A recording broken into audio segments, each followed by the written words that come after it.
வணக்கம், இது easy financial எக்ஸ்பிரஸின் express answer. ஒரு கேள்வி, ஒரு தெளிவான பதில், அதுதான் எக்ஸ்பிரஸ் ஆன்சர். இன்றைய முக்கியமான கேள்வி என்ன அப்படின்னு பாத்தீங்கன்னா, யூபிஐ இருக்கும்போது ஏன் இன்னும் சில இடங்கள்ல கேஷ் கொடுக்கணும் அப்படின்றது தெரியுமா? முதல்ல ஒரு விஷயம், நான் யூபிஐ பயன்படுத்தாதீங்க அப்படின்னு சொல்ல வரல.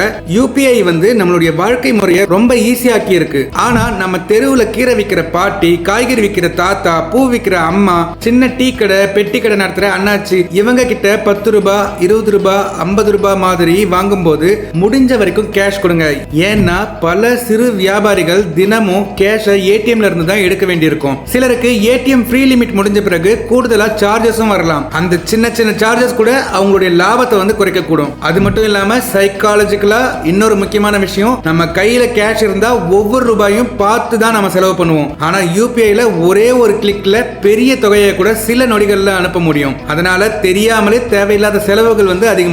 ஆனா கேஷா செலவு பண்ணும்போது இந்த 100 ரூபாய் கொடுத்து நம்ம இந்த பொருளை வாங்கணுமா அப்படின்ற கேள்வியை நம்ம மனசே ஒரு தடவை யோசிக்க ஆரம்பிக்கும். அந்த ஒரு நொடி யோசிக்கிறது தான் பல தேவையில்லாத செலவுகளை தடுக்குது. அதனால ஃபைனல் ஆன்சர் என்ன அப்படின்னு பாத்தீங்கன்னா, யூபிஐ நீங்க பண்ணவே பண்ணாதீங்கன்னு நாங்க சொல்லல.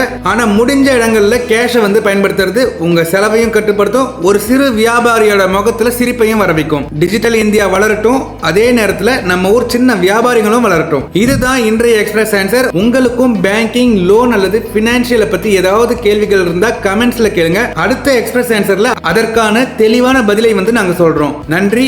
ஒரு கேள்வி, ஒரு தெளிவான பதில், இதுதான் ஈஸி பினான்சியல் எக்ஸ்பிரஸின் எக்ஸ்பிரஸ் ஆன்சர்.